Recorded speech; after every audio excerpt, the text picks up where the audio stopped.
Hello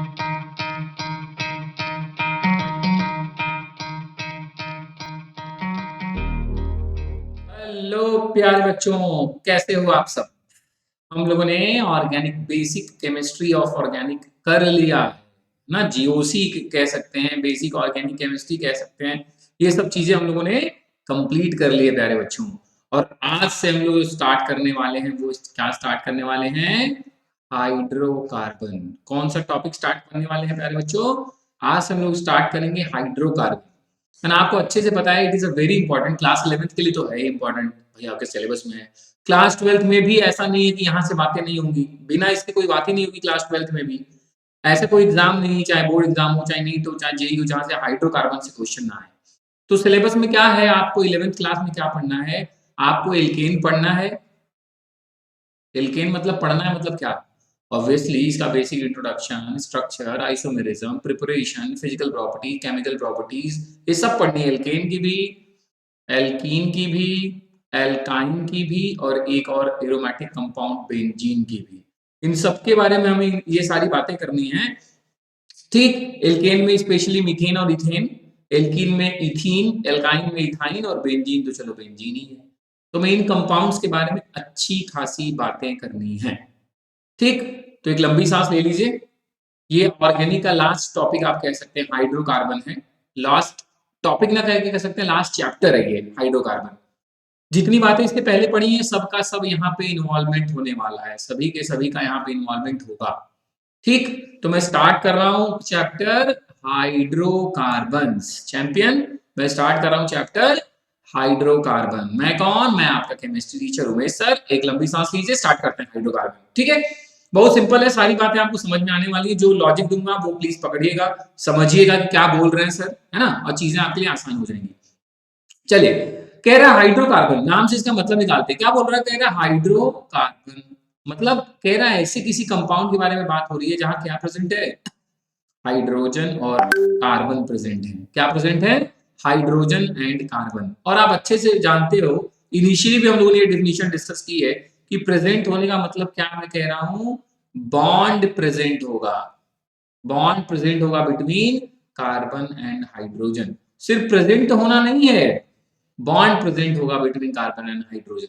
और मैं क्या आपसे बोल रहा हूँ, देखो हाइड्रोकार्बन का मतलब मैं थोड़ा और स्पेसिफाई करता हूँ। The compound containing only hydrogen and carbon, सिर्फ सी और एच ही हैं। और आप अच्छे से पता है, सिर्फ सी और एच है तो बिना बॉन्ड के कैसे रहेंगे? फेविक्विक से थोड़ा जोड़ेंगे। तो हाइड्रोकार्बन का मतलब हम बात कर रहे हैं ऐसे कंपाउंड की जो किससे मिलकर बना है? कार्बन एंड हाइड्रोजन से सिर्फ। और बना है इन्हीं से, तो इसका मतलब बॉन्ड प्रेजेंट होगा बिटवीन कार्बन एंड हाइड्रोजन। ये लाइन में क्यों बोल रहा हूँ कि बॉन्ड प्रेजेंट होगा? क्योंकि मैं ऐसे भी कह सकता था ना, NaHCO3। आपको कोई कंफ्यूज कर सकता है, बोलेगा तो सी भी एच है, सी भी है, एच भी है, क्या ये हाइड्रोकार्बन है? नहीं। तो पहली बात तो which is made only from carbon and hydrogen, इसमें Na भी है, O भी है, उस वजह से भी नहीं है। या आपको कोई पूछे कि चलो ठीक है, क्या ये ऑर्गेनिक कंपाउंड हो गया? तब भी नहीं, क्योंकि हाइड्रोकार्बन या उसके डेरिवेटिव्स कहलाते हैं ऑर्गेनिक कंपाउंड। और डेरिवेटिव्स में कार्बन और हाइड्रोजन के बीच बॉन्ड होना जरूरी है, मैंडेटरी ये है। प्रेजेंट होने मतलब बॉन्ड।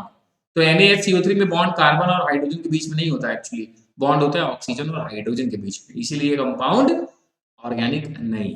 क्लियर हुआ? सिंपल सी बात है। तो hydrocarbon means what? The compound which is made only from carbon and hydrogen, उसको हम क्या बोलते हैं? हाइड्रोकार्बन। ठीक, कोई दिक्कत नहीं, आगे बढ़ते हैं। अब कह रहा है क्लासिफिकेशन ऑफ ऑर्गेनिक कंपाउंड, जो कि हम प्रीवियसली पढ़ चुके हैं। हमने classification of organic compound previously हम लोग डिस्कस करे बैठे हैं, आपको पता है। हमने डिवाइड कर दिया था सैचुरेटेड, अनसैचुरेटेड, उसके पहले किया था ओपन चेन, क्लोज चेन, है ना, एलिसाइक्लिक, एरोमेटिक। ये पूरा क्लासिफिकेशन प्रीवियसली हमने कर लिया है। फिर भी मैं आपको एक हल्का सा ओवरव्यू देते हुए निकल रहा हूं कि हम क्लासिफिकेशन करते हैं ऑर्गेनिक कंपाउंड का स्ट्रक्चर के बेसिस पे, और बॉन्ड जो उनके बीच में प्रेजेंट है कार्बन और कार्बन के, उसके बेसिस पे। तो अगर हम स्ट्रक्चर के बेसिस पे करते हैं तो हम क्लासिफाई करते हैं open chain and close chain. Open chain मतलब जहां स्ट्रेट चेन होंगी, मतलब रिंग नहीं होगा, और क्लोज चेन मतलब जहां रिंग होगा, है ना। ओपन चेन को हम क्या बोलते हैं? Aliphatic compounds. And close chain को हम क्या बोलते हैं? एरोमेटिक। क्लोज को एलिसाइक्लिक भी बोल देते हैं और एरोमेटिक भी। एलिसाइक्लिक देखिए आपके सामने ये वाले कंपाउंड्स हैं, और एरोमेटिक मतलब ये वाले जो बेंजीन या उनसे मिलते जुलते हैं, उनको हम ऐसा नहीं है, मैं आपको पहले भी बता चुका हूँ पूरा क्लासिफिकेशन, ठीक है? मैं अभी उसमें उलझता नहीं हूँ, आपने क्लासिफिकेशन पहले भी पढ़ा है ना? अच्छा, लिंकेज की बेसिस पे बात करें तो भैया सैचुरेटेड और अनसैचुरेटेड। सैचुरेटेड मतलब जहां कार्बन कार्बन के बीच में सिंगल बॉन्ड हो, जिनको हम क्या बोलते हैं, एल्केन्स। हमें पढ़ना है चैप्टर में, डबल बॉन्ड हो एल्कीन्स, ट्रिपल बॉन्ड हो एल्काइंस। इनको पहचानना, इनका फॉर्मूला लिखना, फॉर्मूले से नाम लिखना, ये सारी बातें हम लोग प्रीवियसली कर चुके हैं।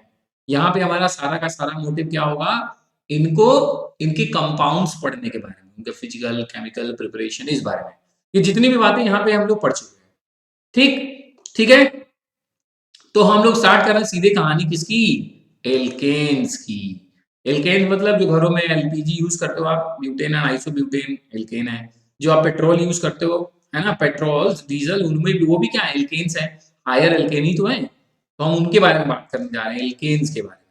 ठीक, एक बेसिक आइडिया दूं अगर आपको कि एल्केन्स जिनका जनरल फॉर्मूला क्या होता है, एक एक पॉइंट बात करते हैं। जहां कार्बन और कार्बन के बीच में क्या होता है, सिंगल बॉन्ड।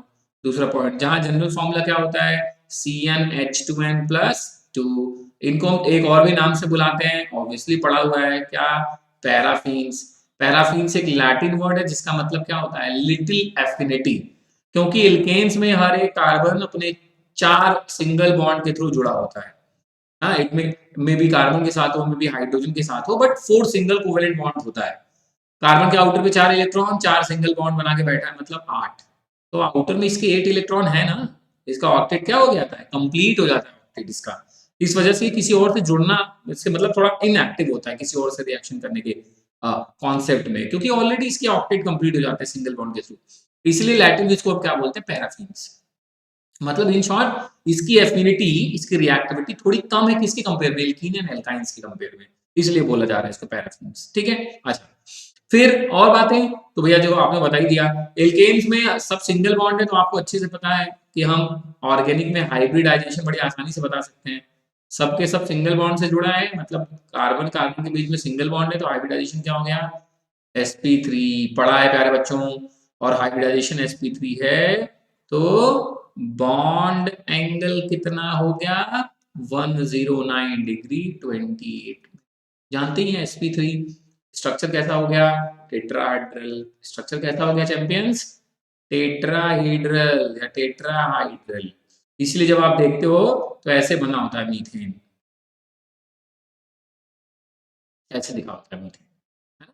ये जो बॉन्ड एंगल है वो ये सब, ये वाला, ये वाला, ये वाला, ये सब मैं बोल रहा हूँ, है ना? कैसे होते हैं, 109 डिग्री 28 मिनट।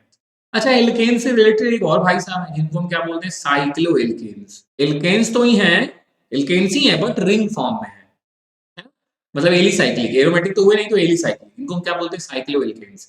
और इनका जो जनरल फॉर्मूला है वो एल्कीन के जनरल फॉर्मूला से मैच करता है। जनरल फॉर्मूला CnH2n, ध्यान रखिएगा, CnH2n। और स्पेशली आपको भी पता है रिंग बनने के लिए कम से कम कितने कार्बन चाहिए होते हैं, 3। तो यहाँ कंडीशन है कि n की वैल्यू क्या होगी, 3, या उससे ज्यादा हो सकती है, 4, 5, 6, 1 2 नहीं हो सकती। आपको भी पता है 2 कार्बन कभी रिंग बना सकते हैं क्या, नहीं, है ना? तो साइक्लोएल्केन्स में का फॉर्मूला जो कि है CnH2n, यहाँ पे n किसके इक्वल होगा, n इक्वल टू 1 2 कभी नहीं हो सकता, 3 या उससे ज्यादा ही होगा। और यहाँ पे भी ये सिंगल बॉन्ड के थ्रू ही होंगे, तो यहाँ भी ये कैसे होते हैं, sp3 हाइब्रिडाइज्ड। कैसे होते हैं चैंपियंस, sp3 हाइब्रिडाइज्ड, ठीक है। अब एल्केन्स के आइसोमेरिज्म की बात ऑलरेडी कर चुके हैं हम, आइसोमेरिज्म को हमने प्रॉपर्ली पढ़ा हुआ है ना? बकायदे प्रैक्टिस शीट भी सॉल्व की है, क्वेश्चन भी सॉल्व किए, तो यहाँ मैं फिर से एल्केन्स के आइसोमेरिज्म के बारे में बात नहीं करूंगा।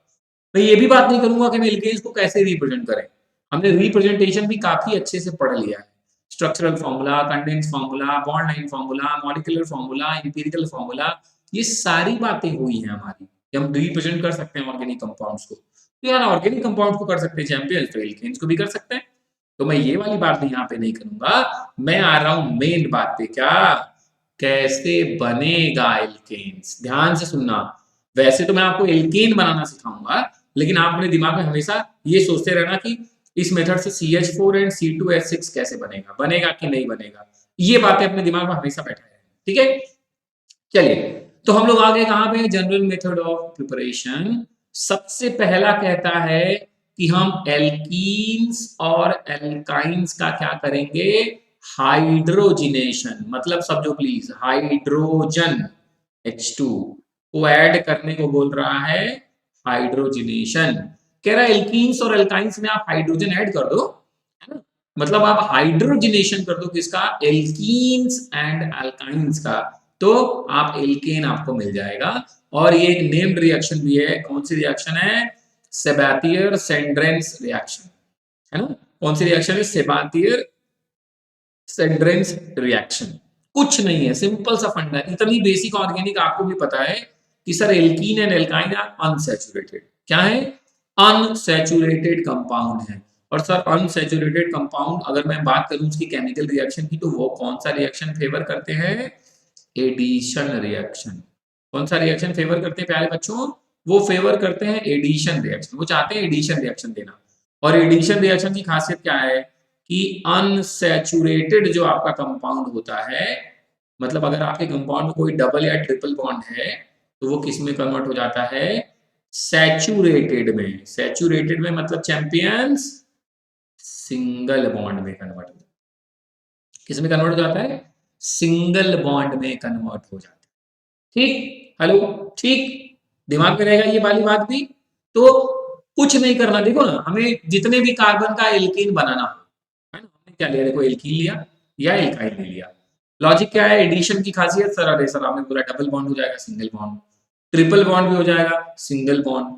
अब अच्छे इसमें चेंजेस देखो, अगर ये डबल बॉन्ड इसका हट के सिंगल बॉन्ड हुआ, तो आप नोटिस करो यहाँ पे कार्बन 4 बॉन्ड बना के बैठा है, एक R के थ्रू, एक H के थ्रू, 2 डबल बॉन्ड, 4 है ना। लेकिन अगर मैं इसको एक सिंगल कर दूंगा तो कार्बन के बॉन्ड कितने हो जाएंगे, 3। तो अगर मैं सिंगल करता हूं तो एक एक जगह खाली हो गए होंगे, और वहीं पे एक एक H जाके लग गया होगा, इसलिए देखो यहाँ CH2 लिखा हुआ है, एक एक H जाके वहां पे लग गया है ना, सिंपल सी बात है ना। जैसे मैं आपको एग्जांपल देता हूँ, जैसे मैं मीथेन और इथेन ही बना के मैं दिखाता हूँ, समझना मेरी बात। जैसे मैंने क्या बोला, मैंने लिया सबसे छोटा एल्कीन C2H6, सॉरी C2H4, ठीक, मैंने इसमें क्या किया, हाइड्रोजन ऐड कर दिया, प्रोसेस हो गई हाइड्रोजिनेशन, नेम्ड रिएक्शन सेबेथियर सेंड्रेंस इक्वेशन, किसके प्रेजेंस में, निकिल, प्लैटिनम और पैलेडियम के प्रेजेंस में। हाइड्रोजनेशन प्रोसेस हम फेवरेबल कहते हैं कि निकिल, प्लैटिनम एंड पैलेडियम के प्रेजेंस में ये रिएक्शन हो रही है, ठीक है। हाइड्रोजनेशन क्या हुआ, सर आपने बोला ये डबल बॉन्ड क्या हो जाएगा, सिंगल बॉन्ड। जो दो दो H थे वो तो जुड़े ही रहेंगे, लेकिन बेटा जैसे ही ये डबल बॉन्ड सिंगल बॉन्ड हुआ, आपने नोटिस किया कार्बन की एक एक वैलेंसी हो गई कम, तो एक जगह यहाँ खाली हो गई, एक जगह यहाँ, और आप जोड़ भी रहे थे H2, तो एक H यहाँ लगा दो, एक H यहाँ लगा दो। आपने नोटिस किया जितने कार्बन का आप एल्कीन या एल्काइन लोगे, उतने ही कार्बन का आपको एल्केन मिलेगा, क्योंकि आप कार्बन तो ऐड नहीं कर रहे हो, आपको H2 ऐड कर रहे हो, H बॉन्ड डबल या ट्रिपल से सिंगल हो रहा है, तो जितनी वैलेंसी कम होगी उतना H ऐड कर देना, सिंपल। तो आप जितने कार्बन का एल्कीन या एल्काइन, या आप कह सकते हैं जितने कार्बन का आप अनसैचुरेटेड कंपाउंड लोगे, उतने ही कार्बन का आपको सैचुरेटेड मतलब एल्केन फॉर्म होगा, ठीक। आपने कैटलिस्ट के बारे में बात करूं तो आपने कैटलिस्ट क्या उठाया, निकल, प्लैटिनम एंड पैलेडियम। तो कहता है कि प्लैटिनम और पैलेडियम रूम टेम्परेचर पे अच्छा काम करते हैं, ऑर्डिनरी टेम्परेचर मतलब रूम टेम्परेचर पे अच्छा काम करते हैं, ठीक। लेकिन अगर आपको हायर टेम्परेचर पे रिएक्शन करनी है तो इसके लिए फेवरेबल कौन है, निकिल। कौन है, निकिल, निकिल को फेवरेबल मानते हैं, ठीक है ना। अब लिखा होता है रेने निकिल, तो ये प्रोसेस है, रेने साइंटिस्ट का नाम है। रेने निकिल कैसे ऑब्टेन्ड होता है, जब हम निकिल और एल्यूमिनियम के एलॉय को बॉयल करते हुए NaOH, है ना, तो एल्यूमिनियम क्या होता है, डिसॉल्व हो जाता है NaOH में, और हमको निकिल मिल जाता है फाइनली। इस मेथड से कह रहा है कभी भी मीथेन नहीं बन सकता, कॉमन सेंस, इसको रटने कोई बात ही नहीं है, क्योंकि एक कार्बन का ना तो एल्कीन होता है और एक कार्बन का ना तो एल्काइन होता है प्यारे बच्चों।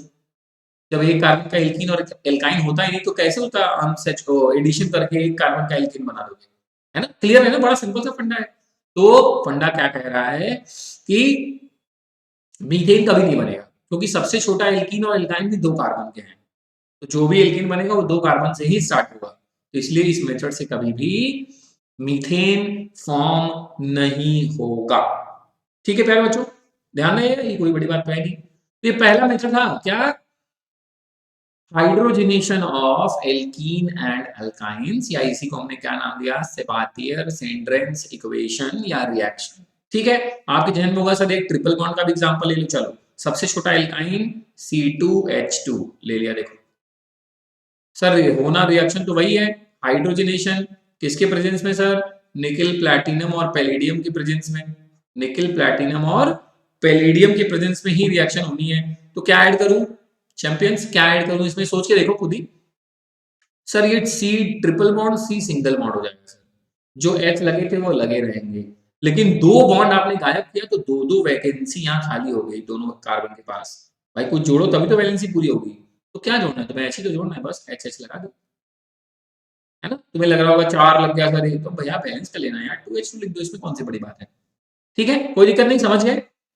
तो आपको जितने कार्बन का एल्कीन और एल्काइन मिले उतने ही कार्बन का तुम्हें एल्केन बन जाएगा, सिंपल सी बात है। या तुम्हें डिजायर्ड हो कि हमें इतने ही कार्बन का एल्केन बनाना है तो उतने ही कार्बन का एल्कीन और alkyne low. Simple, go for the hydrogenation with the catalyst निकल प्लैटिनम एंड पैलेडियम और डिजायर्ड एल्केन्स ऑब्टेन कर लो, सिंपल सी बात है। ठीक, क्लियर, पहला दिन जहन में हो गया। सिर्फ हेडिंग्स से आपको पूरी रिएक्शन लिखना आना चाहिए। क्या है? हाइड्रोजिनेशन, मतलब हाइड्रोजन ऐड करना है किसमें? इन एल्कीन्स एंड अल्काइन्स, ओ अनसैचुरेटेड में। तो रिएक्शन तो यार एडिशन होगी, बस बाकी का सारा कॉन्सेप्ट आपके दिमाग में फिट है ना। बाकी का सारा कॉन्सेप्ट आपके दिमाग में क्या है? फिट है, कोई बड़ी बात नहीं। ठीक, आगे देखो फिर चैंपियंस। कह रहा है दूसरा हमको बनाना है alkanes from alkyl halide. Alkyl बोले तो आर, हैलाइड बोले तो एक्स। एल्काइल हैलाइड का सिंबल क्या है? R X. कह रहा है एल्काइल हैलाइड से हमें क्या करना है? रिडक्शन से बनाना है। रिडक्शन मतलब सर हाइड्रोजन ऐड करना होता है ना। जैसे ऑक्सीडेशन में जरूरत होती है नेसेंट ऑक्सीजन की, वैसे रिडक्शन में जरूरत पड़ेगी नेसेंट हाइड्रोजन की। तो सिंपल है, एल्काइल हैलाइड है और आपने नेसेंट हाइड्रोजन फेंक के मार दिया, ये देखो मार दिया। अब ये क्या करेगा? ये H जो है इस R के साथ मिलकर बना लेगा RH, और इस X के साथ मिलकर बना लेगा HX। सिंपल, तो बहुत बेसिक सा फंडा है, सिंपल सा फंडा है ना। क्या फंडा है कि सर हमें एल्काइल हैलाइड का क्या करना है? हमें रिडक्शन करना है सर। तो रिडक्शन के लिए जरूरी होता है नेसेंट हाइड्रोजन, और नेसेंट हाइड्रोजन आएगा कहाँ से? जैसे ऑक्सीडेशन के लिए नेसेंट ऑक्सीजन आता है किसी ऑक्सीडाइजिंग एजेंट से, वैसे ही मेरे प्यारे बच्चों रिडक्शन के लिए नेसेंट हाइड्रोजन भी तो आएगा किसी रिड्यूसिंग एजेंट से।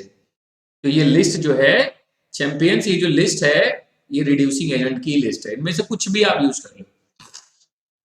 आप जिंक विद HCl यूज कर लो, आप जिंक विद एसिड यूज कर लो, आप zinc copper couple in alcohol use कर लो, आप red phosphorus with hydrogen iodide add कर लो, आप aluminium mercury with ethanol add कर लो, आप लिथियम एल्यूमिनियम हाइड्राइड भी ऐड कर सकते हो। भाई जो रिड्यूसिंग एजेंट है उनमें से कोई सा भी यूज कर लो, सबके अलग अलग कंडीशन है। जैसे सबसे अच्छा लिथियम एल्यूमिनियम हाइड्राइड है ना। तो मैं फंड बता रहा हूँ कि इतने एजेंट हैं आपको इस प्रोसेस को करने के लिए। अपने एल्काइल हैलाइड में नेसेंट हाइड्रोजन मतलब फेंक के मारना है, तुम्हें ऐड करना है ना, एडिशन ही होने वाला है। तो क्या फंडा क्या कह रहा है कि आप एल्काइल हैलाइड से भी बना सकते हो एल्केन, क्या करके? रिडक्शन। क्या करके? रिडक्शन। और एल्काइल हैलाइड में आपने नोटिस किया हर जगह सिंगल बॉन्ड था, तो इसका मतलब X हटेगा, H लग जाएगा, तो बन जाएगा RH। RH मतलब क्या है? ये एल्केन। क्या है? एल्केन। और जो यहाँ से X निकला वो बचे हुए H के साथ क्या बना लेगा? HX। सिंपल है। अब आप तुम जो जो भी तुम बनाना चाहो बना सकते हो। जैसे आपने कहा सर मुझे तो मीथेन बनाना है, सोच के देखना, बहुत सिंपल सा। तुम्हें इसकी जगह चाहिए CH4, तो सिर्फ R क्या हुआ फिर? CH3, तभी तो CH3 में एक और H जब जोड़ दो तो बन जाएगा CH4। बस पूरी रिएक्शन लिख लिया तुमने। R तुम्हें लेना है CH3, X तुम्हें चलो कोई भी ले ले, चलो Cl ले लिया, नेसेंट हाइड्रोजन तुमने ऐड कर दिया, बन गया CH4 प्लस HCl। तुम्हें C2H6 बनाना है, तो अगर RH C2H6 है तो सिर्फ R क्या हुआ? C2H5। सिंपल है। फिर वहां ले लेना C2H5, चलो इस बार Br ले लेते हैं, प्लस नेसेंट हाइड्रोजन फेंक के मारा, इधर क्या बन गया? HBr। तो रिएक्शन लिखना बड़ा आसान है आपको, इसीलिए मैं सिंबॉलिक फॉर्म में समझा रहा हूं। सिंबॉलिक फॉर्म समझ लिया मतलब आसान हो गया कहानी। ठीक है, पहले पढ़ा। अच्छा, तीसरा कह रहा है आपने पहले, दूसरा क्या किया? एल्काइल हैलाइड का रिडक्शन करके बनाया। अब कह रहा है आप एल्काइल हैलाइड से बना सकते हैं बाय द वुड्स रिएक्शन। मतलब इन शॉर्ट समझो कि एल्काइल हैलाइड को तुम ऑर्गेनोमेटेलिक कंपाउंड से रिएक्ट कर रहे हो। मैं समझाता हूँ, टेंशन मत लो। कह रहा है बाई वुड्स रिएक्शन, नाम से तो क्लियर ही हो गया होगा कि साइंटिस्ट का नाम है ना। वुड्स भैया ने क्या किया? एल्काइल हैलाइड को ट्रीट कर दिया किसके साथ? 2 एटम्स ऑफ सोडियम के साथ in presence of dry ether. तो यहां से नोटिस करना, यहां से यही निकल गया, ये 2NaX यहाँ से हो गया गायब, बचा क्या R और R, देखो R और R मिल गए, है ना, और 2NaX निकल गया। बहुत सिंपल सा फंडा है।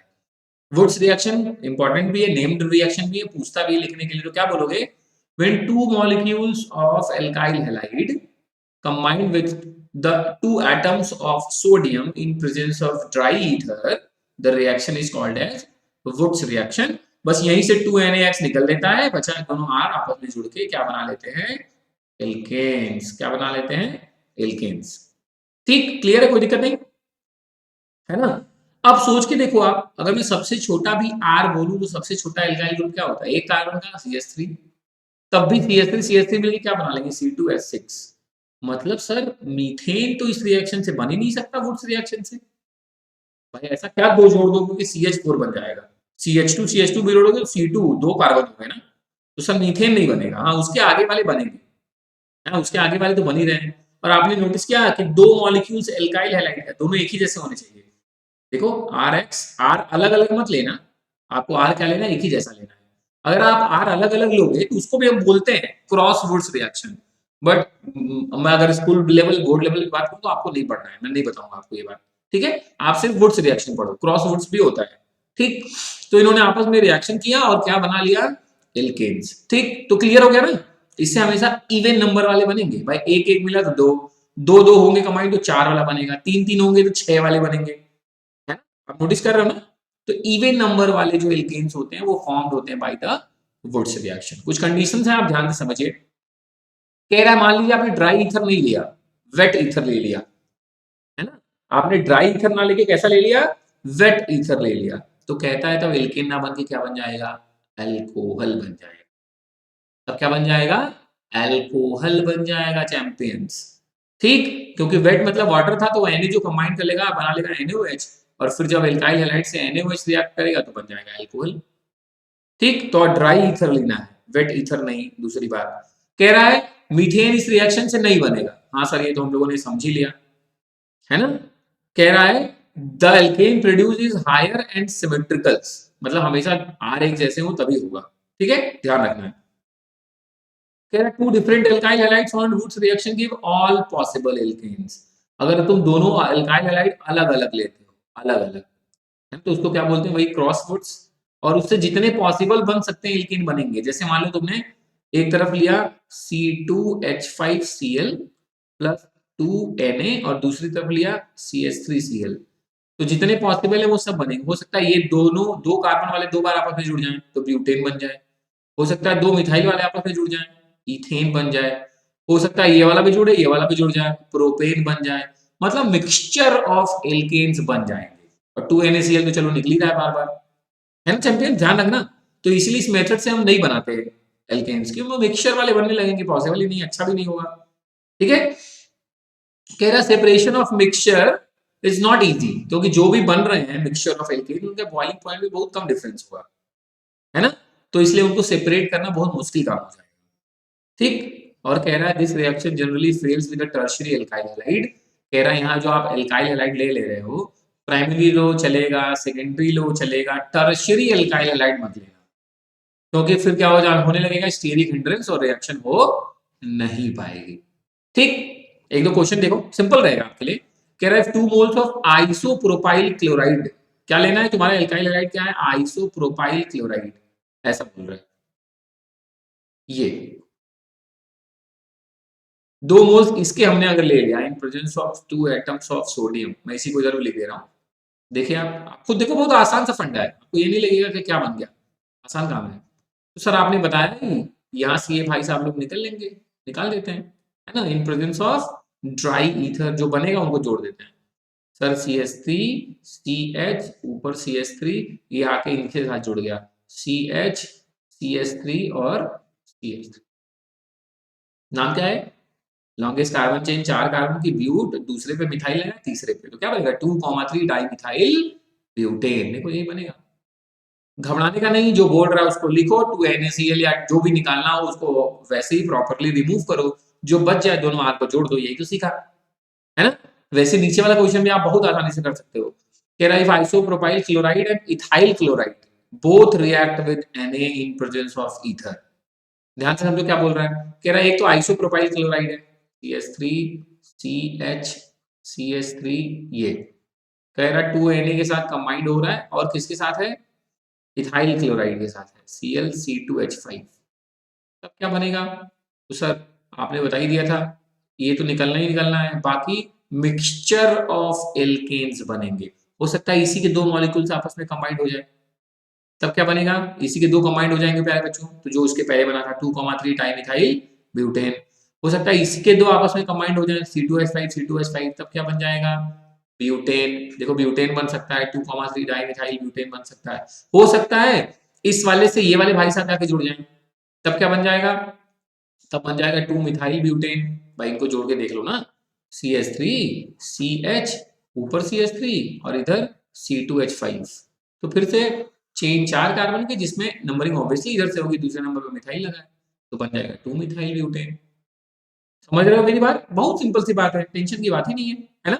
अगला देखो, कह रहा है which of the following compound can not obtain from Wurtz reaction, कह रहा है वुड्स रिएक्शन से कौन सा ऑब्टेन्ड नहीं होगा, है ना, can not obtain. Ethane 2 carbon का 1 1 हो जाएगा, ब्यूटेन 4 2 2 हो जाएंगे, हेक्सेन 3 3 हो जाएंगे, ये आइसोब्यूटेन में लोचा है ना। कह रहा है unsymmetrical alkanes can not be obtained, मतलब आसानी से, मैंने क्या बोला अभी क्रॉस वाले में तो आपने नोटिस किया बन ही सकता है, लेकिन आसानी से नहीं, तो बाकी सब तो आसानी से बन सकते हैं, इनमें समस्या है। ठीक, कह रहा है when ethyl chloride and normal propyl chloride undergoes Wurtz reaction which is not obtained, ये देखो ethyl chloride और ये propyl chloride, अगर ये 2NaCl के साथ गए तो मान लो यहाँ से Cl गायब हो गया, यहाँ से ACl गायब हो गया, यहाँ से Na गायब हो गया, अब क्या बन सकता है सोचो, हो सकता है यही दो बार आपस में कंबाइन कर जाए ब्यूटेन, हो सकता है ये आपस में कंबाइन कर जाए हेक्सेन, हो सकता है C2H5 और C3H7 जुड़ जाए तो 3 2 5 पेंटेन, तो क्या क्या बन सकता है, butane pentane hexane, butane pentane hexane, कौन नहीं बनेगा, आइसोब्यूटेन। सर ये पॉसिबल ही नहीं है, आप खुद सोचो ना, क्या पॉसिबल है, नहीं बन रहा है ना। मतलब आप एल्काइल हैलाइड से कैसे बनाया आपने, एल्काइल हैलाइड का एक बार तो रिएक्शन रिडक्शन कर दिया आपने, और दूसरा आपने क्या किया, वुड्स रिएक्शन के थ्रू बना दिया, कोई टेंशन नहीं। अब देखो बड़ा सिंपल सा फंडा, मैं यही भी तुम्हें कुछ बातें बता देता हूँ, जहन पे रोक लोगे तो ठीक है, वरना कोई बात नहीं। अब कहता है Na की जगह तुम अगर Zn यूज कर लो, वहां 2Zn लेने की जरूरत नहीं है, Zn तो ऑलरेडी +2 वैलेंसी वाला होता है ना, तो वही रिएक्शन क्या कहलाने लगेगी, फ्रैंकलैंड रिएक्शन। वही वुड्स रिएक्शन क्या कहलाने लगेगी, फ्रैंकलैंड रिएक्शन। जिंक की जगह कॉपर ले लेना, वही रिएक्शन क्या कहलाने लगेगी, उल्मान रिएक्शन, क्या कहलाने लगेगी, उल्मान रिएक्शन। मतलब आप मेरी फंडा समझो, सिर्फ मेटल चेंज करो, मेटालिक ऑर्गेनोमेटालिक कंपाउंड, Na था तो वुड्स था, है ना, और Zn आ जाएगा तो फ्रैंकलैंड हो गया, Cu हो गया तो उल्मान हो गया। ठीक, क्लियर है, समझ में आ गया, ठीक है। अच्छा आगे बढ़ो, यहीं पे और भी एक रिएक्शन है, फिटिग है, वुड्स फिटिग है, बट ठीक है, जो जो ज्यादा जरूरी है तुम्हारे स्कूल एग्जाम तक मैं वही बातें कर रहा हूँ, ठीक, क्योंकि एक तो वैसे भी तुम्हें लग रहा होगा रटना है, कोई नहीं रटना मेरे लाल, देख लो मैं तुम्हें बहुत प्यार से समझा रहा हूँ, तुम चाहो तो खुद भी रिएक्शन लिख सकते हो, नॉट अ बिग डील, ठीक है। आगे बढ़ता हूँ, कहते हैं कोरे हाउस सिंथेसिस, फिर से नेम्ड रिएक्शन है कोरे हाउस सिंथेसिस। ठीक, कोरे हाउस सिंथेसिस में क्या चक्कर है, कह रहा भैया इसमें हम क्या करते हैं, जैसे अभी वुड्स वाले में सिमेट्रिकल के लिए अच्छा था वो बनाने के लिए, यहाँ पे सुटेबल है for the preparation of unsymmetrical alkanes भी बनाने के में, ये सुटेबल मेथड है। वुड से सिमेट्रिकल अगर बन रहा है तो कोरे हाउस से अनसिमेट्रिकल भी बन सकता है आसानी से, कुछ करना नहीं है। हम क्या करेंगे, सबसे पहले हम अपने एल्काइल हैलाइड को ट्रीट करेंगे लिथियम के साथ, लिथियम क्या करेगा, LiX के साथ मिलकर बना लेगा LiX, और ये R के साथ मिलकर बना लेगा RLi, समझना फंडा। अब ये जो RLi मिला ना, इसका दो मॉलिक्यूल उठाएंगे और हम कंबाइन करेंगे किसके साथ, CuX के साथ, तो क्या क्या बन जाएगा, देखो 2R, यहां से उठाएगा Cu और Li, और जो बच गया यहाँ पे एक Li, वो इस X के साथ मिलकर बना लेगा LiX। फाइनली ये जो तुम्हारा कंपाउंड है, डाई एल्काइल कॉपर, है ना, कॉपर, और ये क्या है, लिथियम, है ना, ये उसका कंपाउंड है।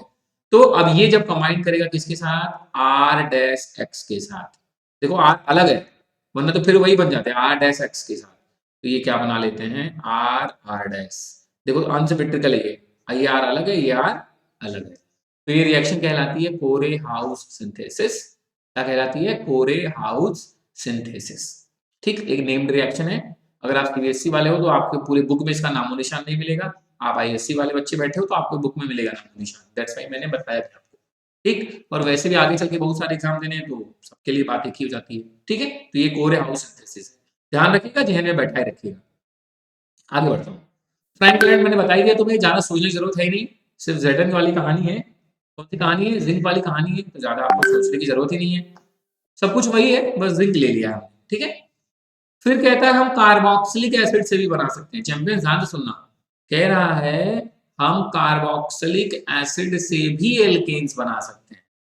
How? By the decarboxylation. Champions ध्यान रखो, कैसे? By the decarboxylation. डी मतलब डिलीट, कार्बोक्सिलेशन मतलब CO2। अपने जो रिएक्टेंट लिया उसमें से CO2 को कर दो माइनस, ठीक। अब ये CO2 हो सकता है इंडिविजुअल निकले, हो सकता है किसी के साथ कंबाइंड होके निकले, बस यही रिएक्शन कहलाती है डीकार्बोक्सिलेशन। बहुत सिंपल सा फंडा है, समझिए मेरी बात, आसानी से समझ जाएंगे। क्या हो जाएगा? इसको हम क्या बोलते हैं प्यारे बच्चों? डीकार्बोक्सिलेशन, ठीक। एक सेकंड बस, हम उसको बोलते हैं डीकार्बोक्सिलेशन, ठीक है। चलो आगे बढ़ता हूँ, ना कोई डिस्टर्बिंग था तो मैंने सही कर लिया, परेशान, ठीक। हमने क्या लिया, ध्यान से समझना, हम लेते हैं क्या, मेरे पास पहले था एसिड RCOOH, हमने क्या किया, यहां से माइनस किया H और लगा दिया Na, अब ये बन गया RCOONA। इसको हम बोलते हैं सोडियम ईस्टर। क्या बोलते हैं? सोडियम ईस्टर, है ना। एसिड का H हटा के एल्काइल ग्रुप लगा दो तब भी ईस्टर बनता है, या सोडियम मेटल लगा दो तब भी बनता है ईस्टर। तो हमने सोडियम ईस्टर लिया और उसको ट्रीट किया किसके साथ? सोडा लाइम के साथ। ध्यान से सुनना, किसके साथ ट्रीट किया? Soda lime. सोडा लाइम क्या होता है? It is the combination of mixture of NaOH plus CaO के कॉम्बिनेशन को बोलते हैं सोडा लाइम, ठीक। ये सोडा लाइम कौन सा एजेंट है? डी कार्बोक्सिलेटिंग एजेंट है। चैंपियंस जहने बैठा लो, कैसा एजेंट है? डी कार्बोक्सिलेटिंग एजेंट है। कैसा एजेंट है? Decarboxylating agent. अब ये करेगा क्या? आपके RCOONA में से यही CO2 गायब करेगा, बस ऐसा समझो। और कैसे गायब करेगा? ये CO2 किसके साथ जाएगा? इस Na के साथ। और Na और CO2 मिलकर क्या बना सकते हैं? सोचिए, देखो तो तुम्हें याद आएगा सर, एक ही कंपाउंड याद आ रहा है, Na2CO3। तो यहां से ध्यान से देखो, ये पूरा निकलेगा यहाँ से। जब भी हम डीकार्बोक्सिलेशन करेंगे ऑफ सोडियम ईस्टर, ये नोटिस करो, ये यहां से पूरा निकल जाएगा, ये देखो Na2CO3, देखो दो NaCO3। तो बचा क्या? सोडियम ईस्टर का R और NaOH का H, यही मिलके बनाएंगे RH, और RH मतलब आप जानते हो क्या है? एल्केन्स। क्या है? एल्केन्स। आपने यहाँ एक चीज नोटिस की, आपने जो भी अपना सबस्ट्रेट लिया था उससे एक कम कार्बन का एल्कीन बना है, क्योंकि एक कार्बन तो Na2CO3 के फॉर्म में, देखो ये कार्बन लॉस हो रहा है। नोटिस करना इस फंडे को, आप जितने भी कार्बन का सोडियम ईस्टर ले रहे हो उससे एक कम कार्बन का ही एल्केन बनेगा। क्यों बनेगा? क्योंकि एक कार्बन तो सर वो डीकार्बोक्सिलेशन हो रहा है ना, Na2CO3 के फॉर्म में लॉस हो जा रहा है। तो अगर आपको एक कार्बन का एल्केन बनाना है तो आपको दो कार्बन का सोडियम ईस्टर लेना पड़ेगा। अगर आपको दो कार्बन का एल्केन बनाना है इस रिएक्शन में तो तीन कार्बन का सोडियम ईस्टर लेना पड़ेगा, क्योंकि एक तो लॉस हो रहा है ना। आप सेम नंबर ऑफ कार्बन का मत लेना, एक ज्यादा का लेना, क्योंकि एक कार्बन क्या हो रहा है? लॉस हो रहा है। उम्मीद करता हूं दिमाग में एकदम क्लियर बना होगा, है ना। तो ये हेडिंग का नाम क्या हो गया? D carboxylation of sodium Easter. आपने क्या किया? कार्बोक्सिलिक एसिड से बनाया, पहले एसिड को चेंज किया सोडियम ईस्टर में, फिर उसका कर दिया डी कार्बोक्सिलेशन। ये एक बेसिक रिएक्शन। अब मैंने क्या बोला तुम्हें कि अब तो चीजें आसान है ना, तुम्हें जो बनाना हो उसी हिसाब से ले लो। जैसे तुमने कहा कि मुझे सर C2H6 बनाना है, सोच के देखो Na2CO3 तो निकलेगा ही निकलेगा रिएक्शन में, और भाई सोडा लाइम तो होगा ही होगा, NaOH प्लस CaO। अब तुम्हें यहाँ क्या लेना था? RCOONA। उसमें COONA तो तुम चेंज ही नहीं कर सकते, सिर्फ R ही का खेल है तुम्हारे पास। तो इसमें दो कार्बन है तो तुम्हें यहाँ कितना कार्बन लेना पड़ेगा? तीन। तो एक तो तुम्हारे पास ऑलरेडी है COO वाला, अब दो कार्बन का एल्काइल ग्रुप क्या होता है? C2H5।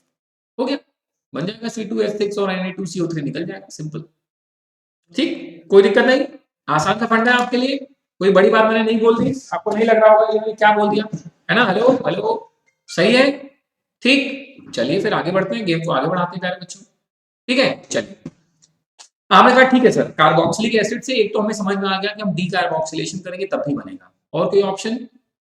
एक मेथड और है, हम कोल्बे इलेक्ट्रोलिसिस से भी बना सकते हैं। किससे बना सकते हैं? कोल्बे इलेक्ट्रोलिसिस मेथड से भी हम क्या कर सकते हैं? एल्केन बना सकते हैं। प्यारे बच्चों, कोल्बे इलेक्ट्रोलिसिस मेथड से भी हम एल्केन्स फॉर्म कर सकते हैं। सिंपल सा फंडा है, पढ़ाने की जरूरत नहीं। तुम्हें लग रहा होगा क्या बता दिए, इलेक्ट्रोलिसिस वेलिसिस कहाँ से आ गया। सब सब देखो, मैं चीजें आसान कर, हमने फिर से वही किया। पहले हमने क्या बनाया? Sodium Easter. ये देखो मैंने क्या बनाया, तो हमने सोडियम ईस्टर बनाया। फिर हमने इलेक्ट्रोलिसिस करना है, तो ऑब्वियसली वाटर में डिसॉल्व करके प्रोसेस ऑफ इलेक्ट्रोलिसिस परफॉर्म करी, है ना। तो अब इलेक्ट्रोलिसिस करेंगे तो कैथोड होगा, एनोड होगा, आप अच्छे से जानते हो। तो ये रिएक्शन कैसे परफॉर्म होगी, मैं बोल रहा हूं, आप मेरी बात ध्यान से सुनने की कोशिश करो, समझने की कोशिश करो, ठीक है। देखो ये क्या होगा, ये जो 2RCOO है वो टूटेगा किसमें? 2RCOO माइनस, और दूसरा क्या टूटेगा? Na plus. ठीक, हेलो। प्लस वाले कहाँ जाते हैं? कैथोड पे। तो ये प्लस Na जो था वो Na के फॉर्म में चला जाएगा, कहाँ पे? कैथोड पे चला जाएगा। चलो ठीक है, अच्छी बात है। ठीक, और ये जो RCOO माइनस है ना, वो माइनस करेगा 2 इलेक्ट्रॉन और चेंज हो जाएगा किसमें? 2 R आपस में मिल जाएंगे, और देखो ना CO2 2 मॉलिक्यूल यहां से निकल जाएगा। ध्यान से देखो, 2 मॉलिक्यूल R के, तो RR मिलके बना लिया एल्केन। 2 मॉलिक्यूल COO के, तो ये COO मतलब CO2, मैंने इसको क्या कहते हैं, 2 इलेक्ट्रॉन लूज करके न्यूट्रल कर दिया, तो ये RR बन गया और ये CO2 बन गया, है ना। और ये Na, ये Na प्लस किसमें चेंज हो गया? Na में। ठीक, क्लियर है? हेलो, नहीं? और तुम्हारे पास क्या है? H2O भी था ना, तो वो भी टूटेगा H प्लस और OH माइनस में। तो अब आपके सोल्यूशन में दो हैं, देखो एक Na प्लस भी है और H प्लस भी है। और अब आपको अच्छे से पता है कौन जाएगा कैथोड पे, तो H जाएगा किस फॉर्म में? H2 के फॉर्म में जाएगा। और जो बचा हुआ Na और OH है वो सोल्यूशन में रह जाएंगे, क्या बना के? NaOH। तो क्या क्या मिला? RR, CO2, हाइड्रोजन और NaOH, है ना। क्या क्या मिला? और ये माइनस वाले हैं, तो ये हिस्सा कहाँ मिला? एनोड पे। भाई माइनस वाले तो एनोड पे ही जाते हैं। प्लस वाले कहाँ गए? भाई हाइड्रोजन था, ये मिलेगा कैथोड पे। और ये कहाँ रह जाएंगे? सोल्यूशन में रह जाएंगे। ठीक, कोई दिक्कत? आप सिंपल सोचो ना, फंडा बड़ा सिंपल सा फंडा है। आपने जो भी लिया है उसको मैं, आप कुछ भी ले सकते हो। जैसे मैंने आर लिया ना, अब इसकी जगह C2H5 ले लेते तो C2H5 मिलकर ब्यूटेन बनता, CO2 तब भी निकलता, NaOH तब भी होता, H2 तब भी होता। सारा खेल तो बस आर का है। आप जो आर लोगे उसी के दो मॉलिक्यूल्स आपस में जुड़ के एल्केन बना देंगे बस। चूंकि बात इलेक्ट्रोलिसिस है तो कैथोड, एनोड ये सब में बताना पड़ेगा, ठीक है ना। ये कोई बड़ी बात नहीं है बच्चों, टेंशन लेने की बात नहीं है, ठीक है, सिंपल है, पक्का। अब सोचो कि इस मेथड से कभी मीथेन बन जाए, नहीं बनेगा। सोच के देखो कैसे बन सकता है। आपने नोटिस नहीं किया, दो आर और आर आपस में मिल रहे हैं, तो यार दो आर मिलने का मतलब, सबसे छोटा भी आर और आर मिले अगर, तो एक एक कार्बन का मिलेगा तो दो कार्बन, मतलब इथेन से छोटा तो नहीं बन सकता कोल्बे इलेक्ट्रोलिसिस मेथड से कोई भी एल्केन। ठीक, और आपने नोटिस किया कि एक ही मॉलिक्यूल है, दोनों मॉलिक्यूल एक ही है, तो हमेशा फिर से इसमें भी चांसेस है क्या? इवन नंबर वाले ही बने। एक एक तो दो हो गया, दो दो तो चार हो गया, तीन तीन तो छह हो गया। तो इसमें भी हमेशा क्या होंगे? इवन नंबर वाले ही एल्केन्स बनेंगे। मेन बात क्या है कि आपको ये ध्यान में रखना है कि एनोड और कैथोड पे क्या पहुंच रहा है, क्या जा रहा है, क्योंकि ये क्वेश्चन एमसीक्यूज में बार बार पूछ लेते हैं आपसे। ठीक, बहुत सारे मेथड्स थे, मैंने आपको जितना आपको चाहिए था उससे थोड़े ज्यादा बताए प्यारे बच्चों, उससे थोड़े ज्यादा बताए, ठीक है। हमने हमने सबसे पहले क्या किया? रिडक्शन किया ऑफ एल्कीन्स एंड एल्काइंस का with a lot of reducing agent आपके सामने थे, ठीक। फिर हमने क्या किया? फिर हमने, हेलो, फिर हमने एल्काइल हैलाइड से बनाना स्टार्ट किया, उसका रिडक्शन करके बनाया, उसको ऑर्गेनोमेटालिक कंपाउंड से रिएक्ट करके बनाया, like Wurtz reaction, Frankland reaction, Ullmann reaction, Corey House synthesis.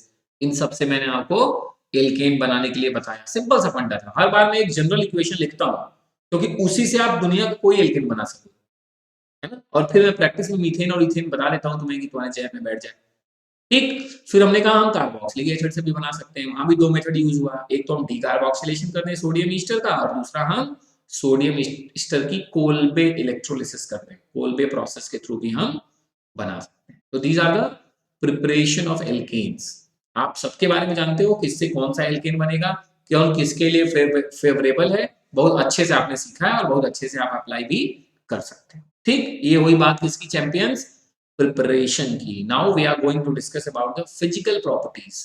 Physical properties मतलब वही कलर, ऑर्डर, कौन सॉलिड, कौन लिक्विड, कौन गैस, किसका मेल्टिंग पॉइंट, बॉइलिंग पॉइंट, यही सब बातें करेंगे। लेकिन फिजिकल प्रॉपर्टीज अगर एमसीक्यू के लिहाज से बोलो तो फिजिकल प्रॉपर्टीज हमेशा इंपॉर्टेंट रहती है। ठीक है, क्योंकि एमसीक्यूज में बहुत सारे क्वेश्चन बनते हैं फिजिकल प्रॉपर्टीज से, that's why I am telling you. ठीक है, ध्यान सुनिए। सबसे पहला फंडा कह रहा है बॉइलिंग पॉइंट। तो देखो यार, बॉइलिंग पॉइंट सीधे सीधे डिपेंड करता है वान डेर वाल फोर्स पे डिपेंड करता है, वान डेर वाल फोर्स पे डिपेंड करता है।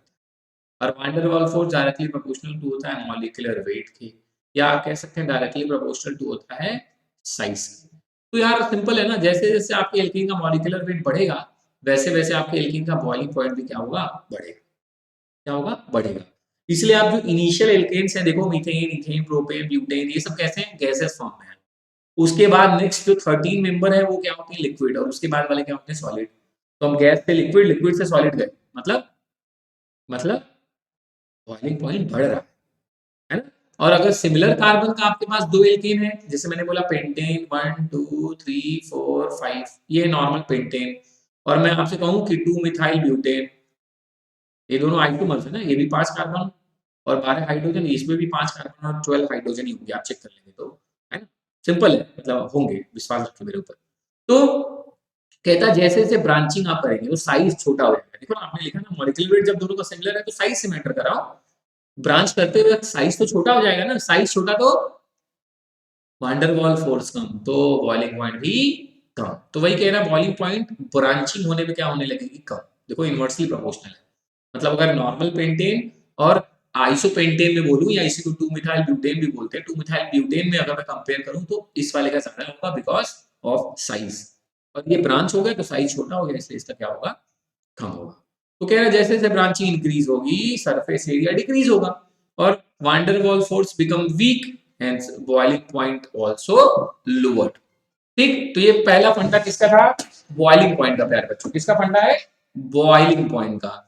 दूसरा हम लोग बात किसको लेके करने जा रहे हैं, मेल्टिंग पॉइंट को लेके करने जा रहे हैं। किसको लेके करने जा रहे हैं, मेल्टिंग पॉइंट। देखिए मेल्टिंग पॉइंट भी फिजिकल प्रॉपर्टीज है, वान डेर वाल फोर्स पे डिपेंड करती है, बट ये एक सिमेट्री पे भी डिपेंड करती है, पैकिंग कितने अच्छे से है। जिसका पैकिंग अच्छा होता है उनका मेल्टिंग पॉइंट्स क्या होता है, ज्यादा, है ना। तो मेल्टिंग पॉइंट्स भी क्या है, इंक्रीज होती है with the molecular mass, but regular नहीं है प्यारे बच्चों, बट रेगुलर नहीं है। कह रहा है alkanes with even number of carbon have more melting point than their previous and next odd carbon. इसी को हम किस नाम से बोलते हैं, अल्ट्रेशन इफेक्ट के नाम से।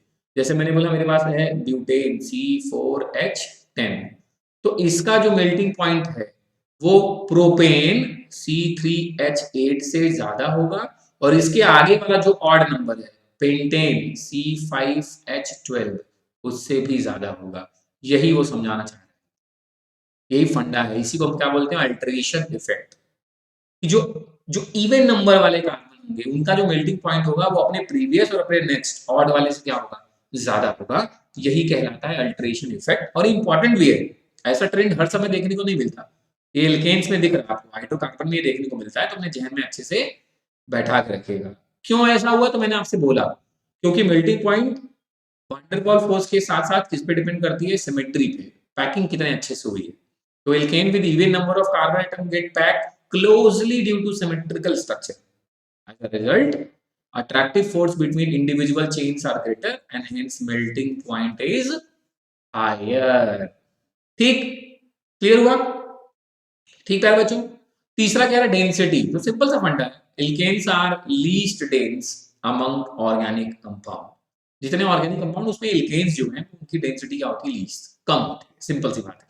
ठीक है, कह रहा है कैसे हमने पता किया, तो जो एल्केन्स हैं चाहे वो नॉर्मल वाला हो या साइक्लो, दोनों ही वाटर में क्या है, इनसॉल्युबल, और in the case the oil is less dense then the water will float on top of the water layer. वैसे ही आपके जो एल्केन्स या साइक्लो एल्केन्स हैं वो भी वाटर पे क्या करते हैं, सरफेस पे फ्लोट करते हैं।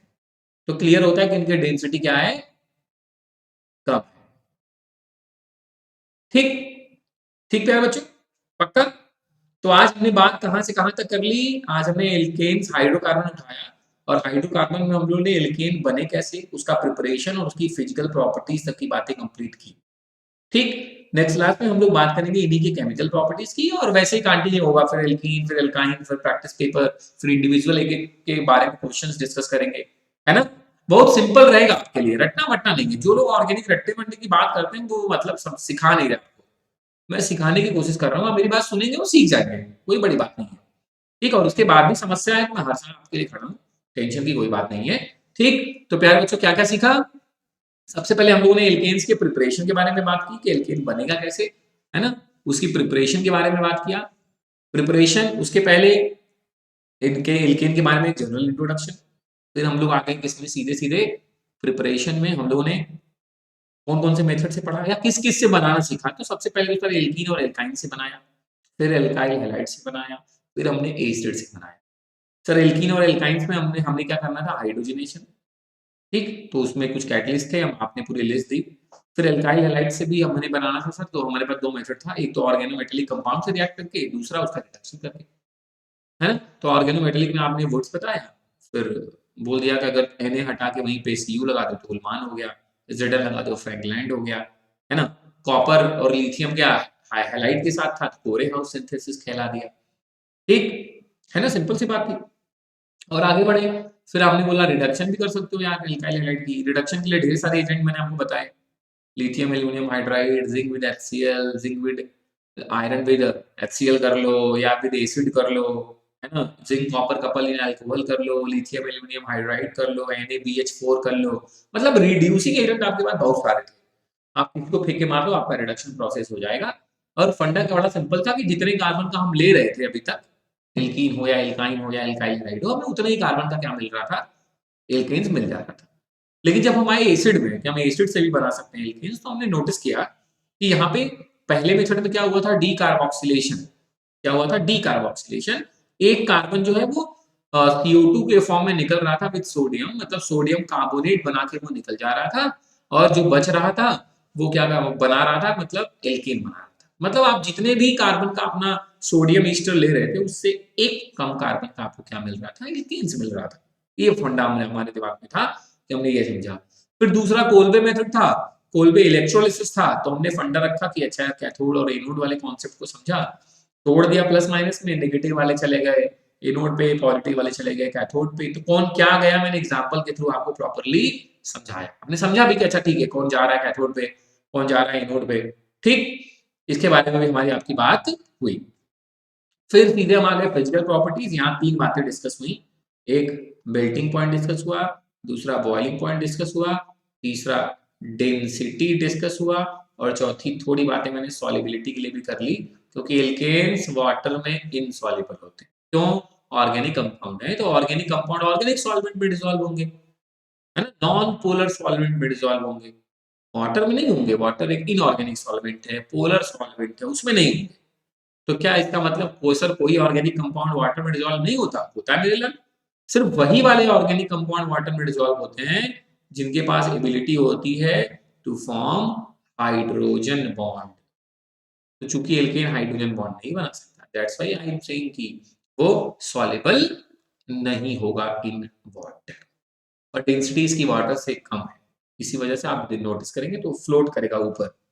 विश्वास ना हो, पेट्रोल या डीजल या केरोसिन पानी में डाल के देख लो, वो ऊपर फ्लोट करेगा, समझ जाना उसकी डेंसिटी वाटर से क्या है, कम है। ठीक, पक्का। तो नेक्स्ट टर्म पे अपन लोग बात करेंगे इनके केमिकल प्रॉपर्टीज के बारे में। उम्मीद करता हूं यहां तक आप बहुत शानदार तरीके से पढ़ेंगे।